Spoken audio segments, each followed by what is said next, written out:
Hey everyone, so today I'm going to be showing you everything that you need to put together a screen accurate Scream 2 cosplay. So you might remember my Scream 1996 video where I showed you everything you need to put a Scream 1 cosplay together.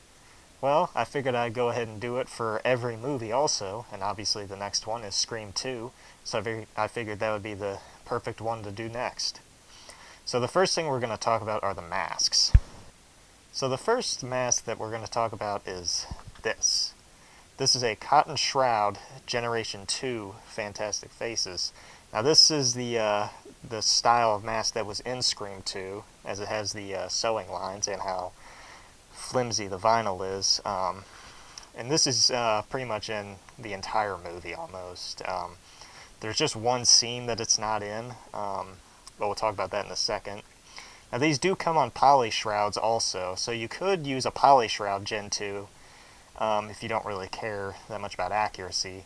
But if you pride yourself in screen accuracy, like I do, you want to look for a cotton shroud, because that's what was used in the film, are the cotton shroud Scream 2 style Gen 2 masks. The other type of mask used in Scream 2 is this. This is an MK stamped mask, or an RDS as they're known as. This one wasn't used as often as the Gen 2. It's mainly seen in Randy's death scene, obviously. That's where it got the name RDS, Randy death scene. But that's the scene that this mask is known for. But it is in, it does appear in the theater scene a lot. It's actually the first Ghostface mask you see, actually, as it's hanging on the wall. And a lot of the people in the theater are wearing these also.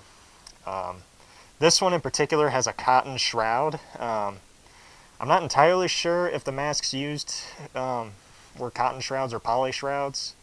I know the Gen 2s were cotton shrouds, but with these I'm not entirely sure. But I'm going to be using a cotton shroud. Just because if I had to guess, cotton shrouds were probably used. That's just a theory, though. That's just a theory. The next thing we're going to talk about is the robe. Now when it comes to the robe, like I said in my Scream 1 video, there are a lot of robe makers out there, but the most accurate one that I've had is one made by Scream Robes on Instagram. This is the Scream 2 style robe, and as you see, it has the foam in it, like the regular 1996 robe. Has the Velcro opening right there. I'm not going to open it, but don't worry, it does have the Velcro opening.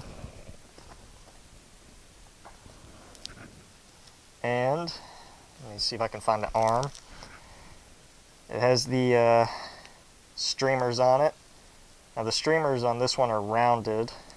Hang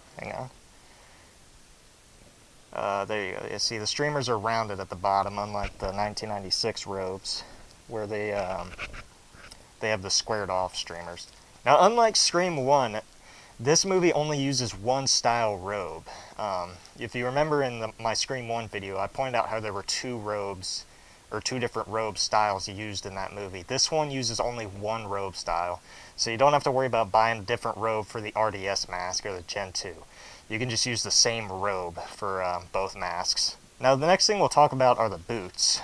Now the boots are, they are hard to find, but they can still be found, honestly. If you keep looking on eBay, a pair will eventually pop up. Or you can see if you know anyone that has a pair and see if they'll sell them to you. And I have a pair right here, actually. Here they are. These boots are original rugged Outback boots. These boots are the main style used in Scream 2. They're visible in the part whenever he's killing the cops, I think. I think you can see them in that scene. Yeah, these are the, as far as I know, the main boots that he's wearing. The boots that he's wearing when he kills Randy haven't been identified yet. So yeah, for the boots, original rugged Outback boots. Black, obviously. I know the 1996 boots were brown. These ones are black. You want to go with black for this one. The last thing we're going to talk about is the knife. It's pretty much the same as the 1996 cosplay. I'll be using the same knife made by Workbench Designs. You can swing it everywhere. You can take close-up shots. Oh yeah, there we go. Looks pretty good there. You can take it to conventions. Just don't stab anyone with it, because it'll break if you stab someone with it. So yeah, that's pretty much it. That's pretty much everything that you need to put together a screen-accurate Scream 2 cosplay.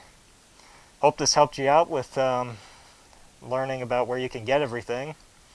And yeah, I guess I'll just throw all this on and get some costume shots for you all. Alright, I'll see you soon.